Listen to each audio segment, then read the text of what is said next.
Pyrrhus broke armies with sheer impact. The ground trembled before anyone saw them coming. Lucius Fabius felt it through his sandals first, a rhythmic pounding that seemed to come from the earth itself, like the heartbeat of some buried titan stirring beneath the soil. Around him, the Roman hastati shifted nervously, tightening their grips on their gladii, adjusting shields that suddenly felt far too thin. They were veterans of the Samnite Wars, men who'd seen blood and horror, but the look in their eyes now was something different. It was the look of men who'd heard the stories and hoped they weren't true. "Steady," growled Centurion Marcus, though his voice carried less conviction than usual. "They're just beasts, meat and bone like anything else." But Lucius could see the centurion's knuckles white on his vine staff, could see the way his jaw clenched. The stories had reached Rome months ago, carried by Greek merchants and terrified refugees fleeing westward, tales of a king from Epirus who fought like Alexander reborn, who brought with him creatures from nightmares, mountains of flesh and rage that could trample a phalanx into paste.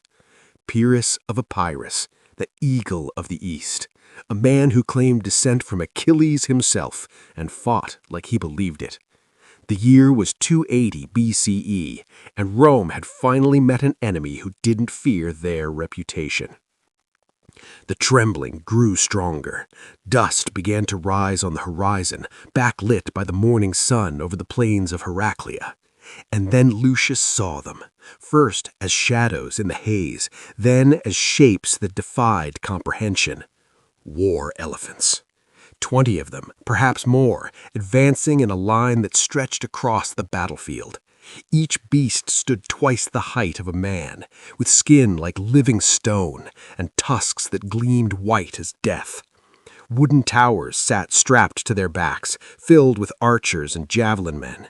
The elephants moved with terrible purpose, their trunks swaying, their feet, each the size of a man's shield, striking the earth with percussion that Lucius felt in his chest.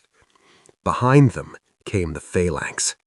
Lucius had fought against phalanxes before, when Rome clashed with the Greek cities of southern Italy, but those had been small affairs, local militias playing at being Spartans. This was different. This was professional. 20,000 men in bronze and crimson, their sarasses, 18-foot pikes, held at perfect angles, creating a forest of spear points that glittered in the sun. They moved as one organism, each step synchronized, shields overlapping, creating a bronze wall that seemed to stretch to infinity. And at the center, on a white horse, rode a figure in ornate armor that caught the light like a second sun. Pyrrhus. Even from 300 paces, the man radiated presence. His helmet bore a distinctive plume, his shield was painted with the eagle of Zeus, and he sat his horse with the easy confidence of someone who'd never known defeat. Which, according to the stories, he hadn't. Pyrrhus had learned warfare from the best generals of the age, had fought in every major conflict across Greece and Asia Minor, had studied under veterans of Alexander's campaigns. He was, simply put, the finest military mind of his generation. And Rome had angered him by allying with his enemies in southern Italy, siding with the Greek city of Tarentum's rivals. Pyrrhus had come at Tarentum's invitation, bringing with him an army that represented the pinnacle of Hellenistic military evolution, everything Alexander had perfected, refined through another generation of warfare. The Roman consul Publius Valerius Laevinus sat his own horse on a hill overlooking the legion, his face carved from stone as he watched the enemy approach. To his credit, he didn't flinch at the sight of the elephants. He had known they were coming, had tried to prepare his men, but there was no real preparation for this. "The rotation system," Laevinus said to his tribunes. "It's worked against every enemy we've faced. Maintain the rotations, keep fresh troops at the front, grind them down like we did the Samnites." But one of the tribunes, an older man named Gaius, who'd served in the wars against the Greeks, shook his head slowly. "Consul, the phalanx isn't like the Samnite war bands. It doesn't break from pressure. It's designed to be an immovable wall. And those elephants, "Those are animals," Lavinus cut him off. "Animals can be killed. Fire will scatter them. Javelins will wound them. We've faced cavalry charges before." "Those aren't cavalry," Gaius said quietly. The consul didn't respond. What could he say? Rome had built its military doctrine around flexibility, adaptation, the manipular system that could adjust to any battlefield.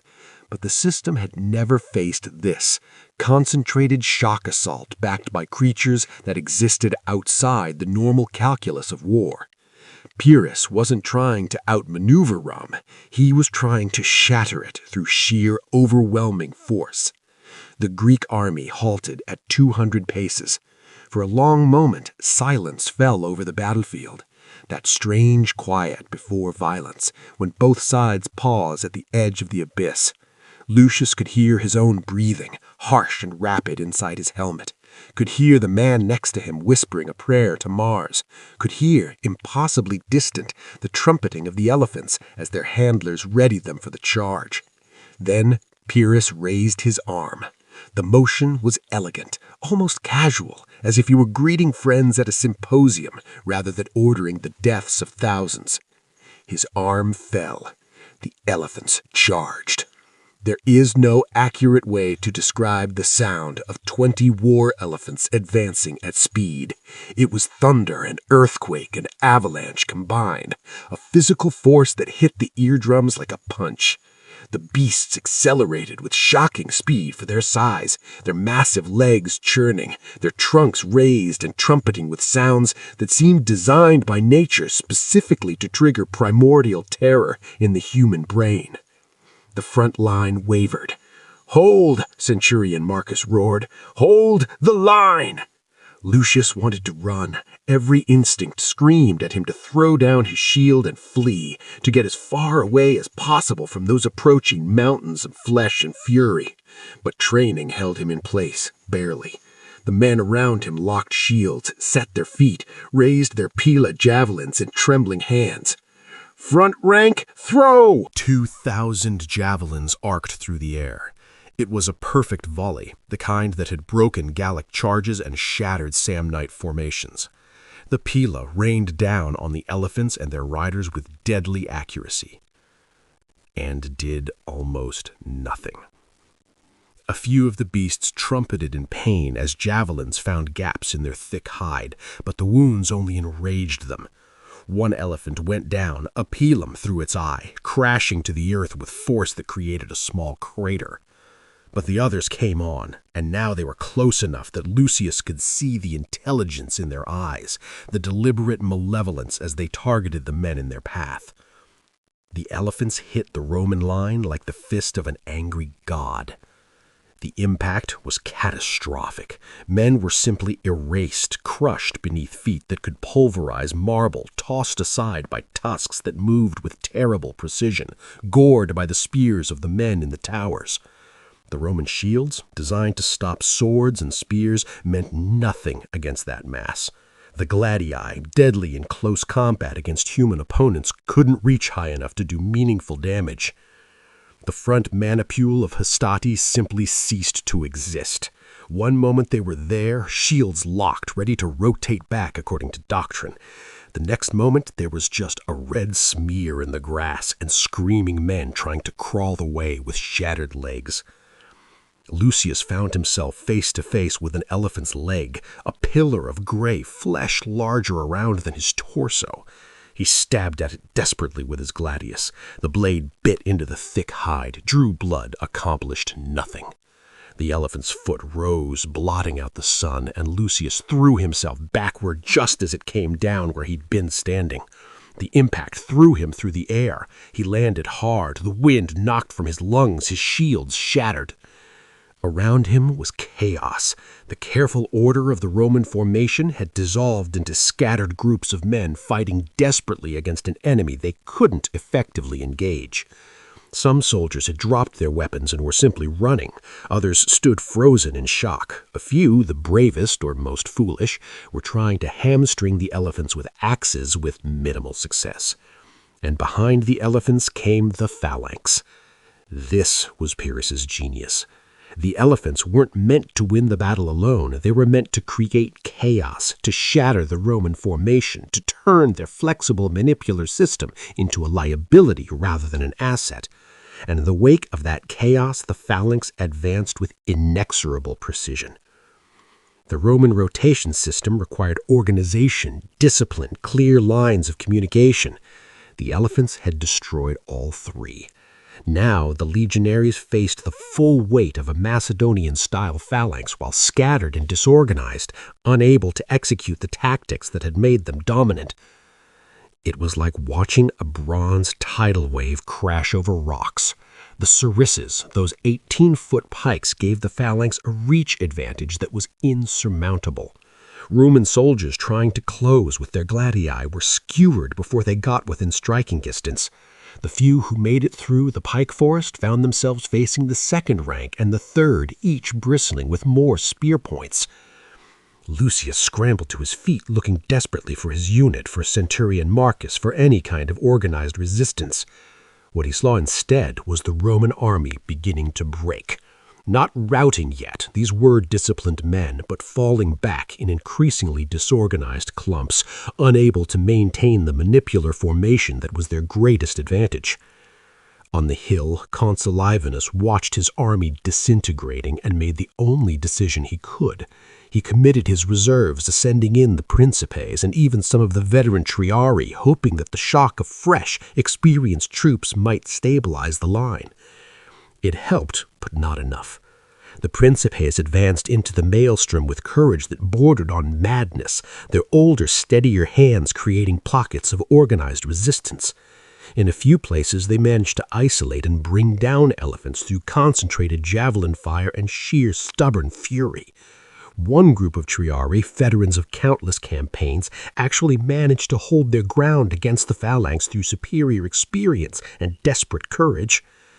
But it wasn't enough. Pyrrhus had planned for this. As the Romans committed their reserves, Pyrrhus released his cavalry, skilled Thessalian horsemen who swept around the flanks, threatening to encircle the entire force. Lucius found himself part of a desperate fighting retreat, backing away step by step while trying to maintain some semblance of formation with the handful of hastati who'd survived the initial elephant charge. They moved toward the Sirius River at their backs, where the ground was rougher and might slow the elephants. An elephant loomed before them, its tower empty now, the crew killed by Roman javelins, but the beast itself still rampaging. Centurion Marcus, alive, bleeding from a dozen cuts, but alive, rallied a dozen men around him. "The eyes and the throat," he roared. "Those are the weak points. Javelins, aim for the eyes." They formed a tight knot, bristling with whatever weapons they had left, and when the elephant charged, they didn't break. Half of them died in the first seconds, crushed or gored, but the survivors drove their pila into the beast's face with desperate accuracy. One caught the elephant in the eye, another in the soft flesh of the throat. The elephant trumpeted in agony, reared back, and toppled sideways, crashing to earth with force that made the ground shake. It was a small victory in an ocean of defeat, but it mattered. It showed that the beasts could be killed, that Rome wasn't facing gods, but animals, dangerous but mortal. The battle raged for 7 hours. 7 hours of grinding, brutal combat where every foot of ground was paid for in blood. The Romans fell back steadily, their casualties mounting, but they didn't break completely. Even disorganized, even facing enemies they'd never encountered before, the legionaries maintained enough discipline to make Pyrrhus pay for every advance. And pay he did. The Greek casualties were staggering. The phalanx, for all its power, was vulnerable on rough ground and in broken terrain. When Roman soldiers managed to get inside the reach of those long sarissas, the phalangites with their small shields and short swords were at a severe disadvantage. Several times, groups of Romans managed to flank phalanx units and butcher them before Greek reinforcements arrived. The elephants, too, were not invincible. By battle's end, more than half of them were dead or wounded, brought down by Roman javelins, swords, and sheer bloody-minded determination. One elephant, maddened by pain, actually turned and rampaged through the Greek lines, trampling friend and foe alike before it was finally killed. As the sun began to set, the Romans made their final stand at the river. Consul Lavinus personally led a desperate cavalry charge to cover the retreat of his infantry, trading his own probable death for the survival of his army. Pyrrhus, seeing the Romans falling back in some semblance of order despite everything, made the practical decision not to pursue across the river with his exhausted troops. The Battle of Heraclea was over. Pyrrhus had won. But as the Greek king rode through his camp that night, surveying the cost of victory, his face was grim. His tent was filled with the wounded and dying. His finest officers, men who'd fought beside him for years, lay dead on the field. The elephants, his most devastating weapon, had been reduced from 20 to barely a dozen fit for combat. The phalanx units had suffered catastrophic casualties in places where the Romans had managed to close. One of his officers, Megacles, approached with the casualty reports. His voice was hollow as he read the numbers. "Sire, we've lost 4,000 of our best troops. The Romans lost perhaps 7,000, but they have reserves we lack. If we win another battle like this, if we win another victory like this," Pyrrhus finished quietly, "we are utterly ruined." It was a phrase that would echo through history. A Pyrrhic victory. A triumph so costly that it might as well be defeat. But the immediate truth was that Pyrrhus had won, and won decisively. Rome's first encounter with the Hellenistic professional army had been a disaster. The manipula system, so effective against the tribal warriors and Italian levies Rome usually faced, had proven vulnerable to concentrated shock assault backed by weapons they had no counter for. Lucius survived the battle, somehow. He limped back to the Roman camp with his century reduced to a handful of men, Centurion Marcus among the fallen. That night, huddled around cook fires, the survivors spoke in quiet voices about what they'd witnessed. "They're invincible," one soldier muttered.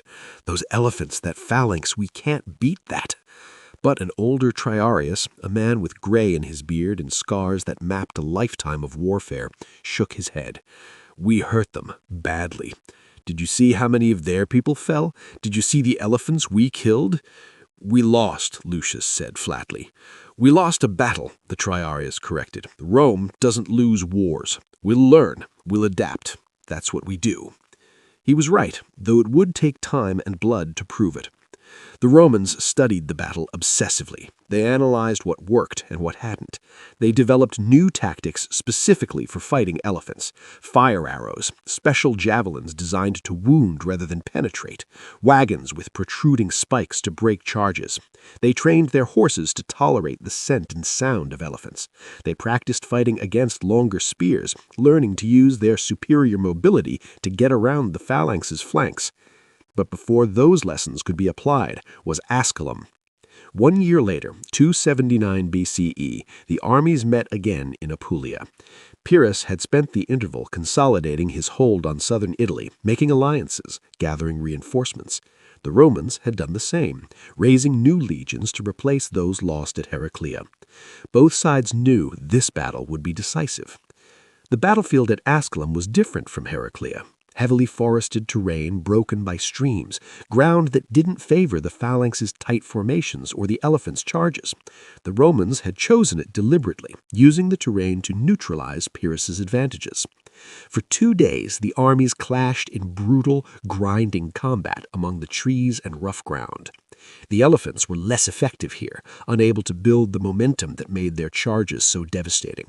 The phalanx units struggled to maintain formation on the broken terrain. The Romans, using their more flexible manipular system, could maneuver around obstacles and attack from unexpected angles. Lucius was there, promoted to Optio after Heraclea, commanding a section of Hastati.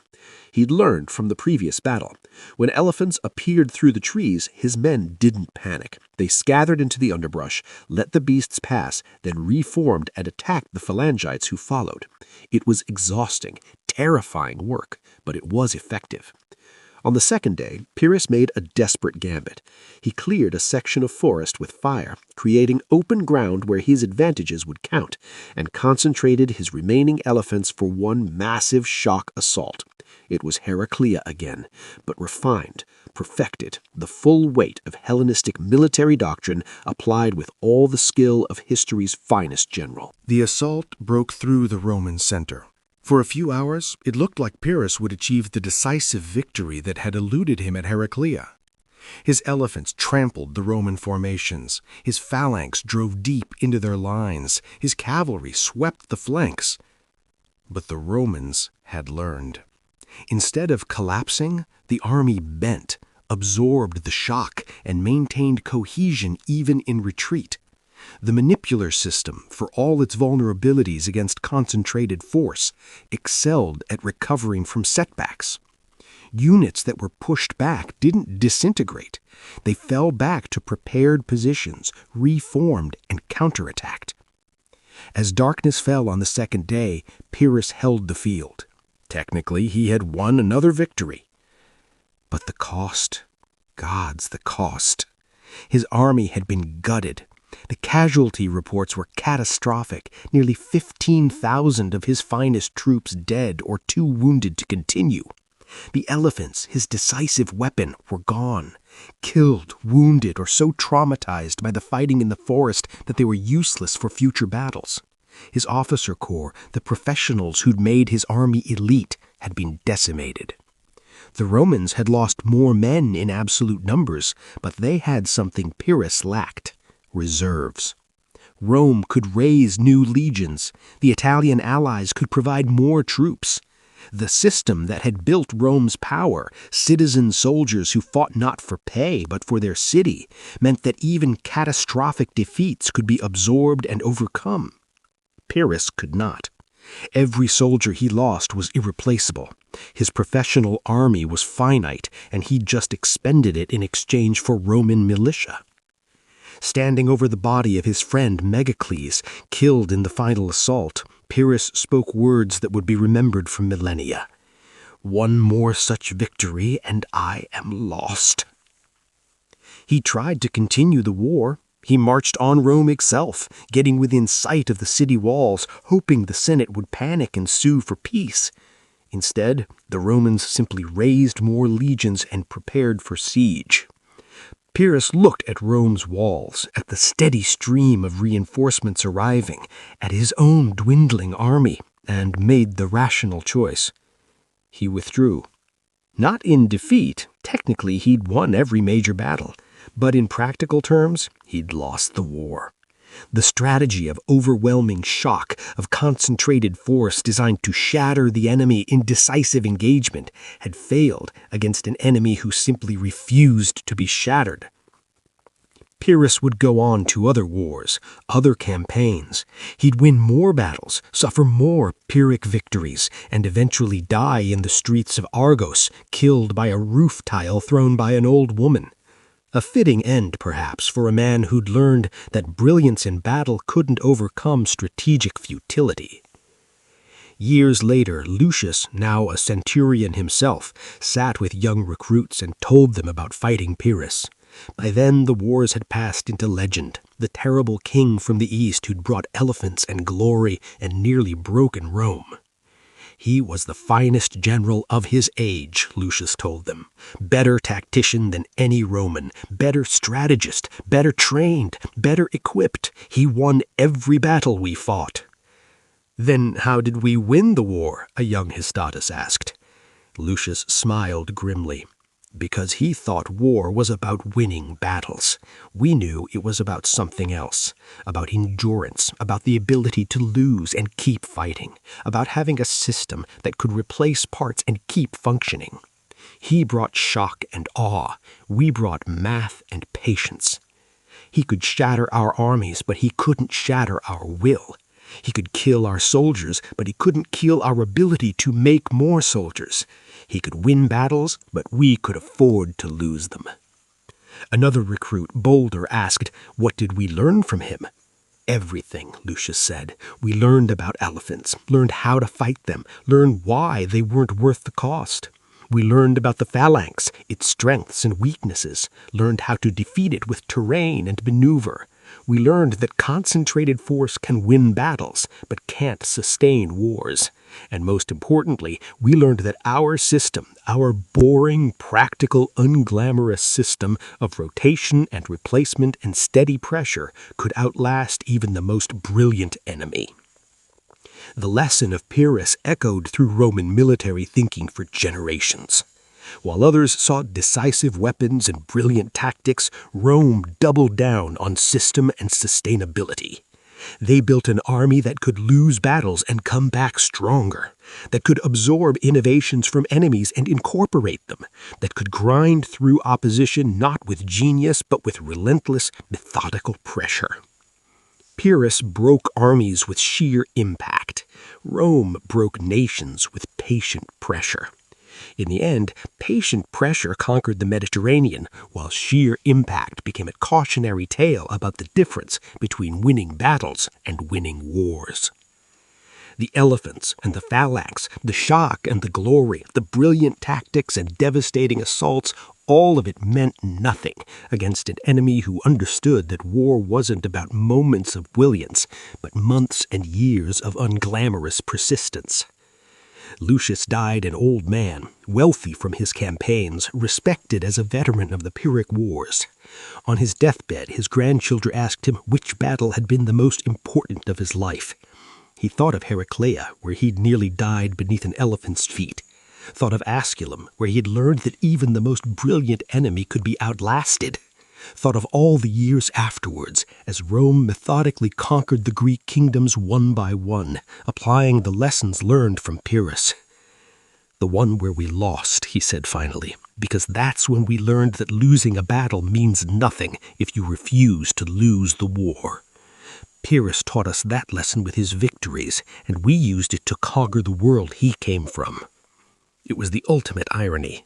Pyrrhus had come to teach Rome about military excellence, and he had, just not in the way he intended.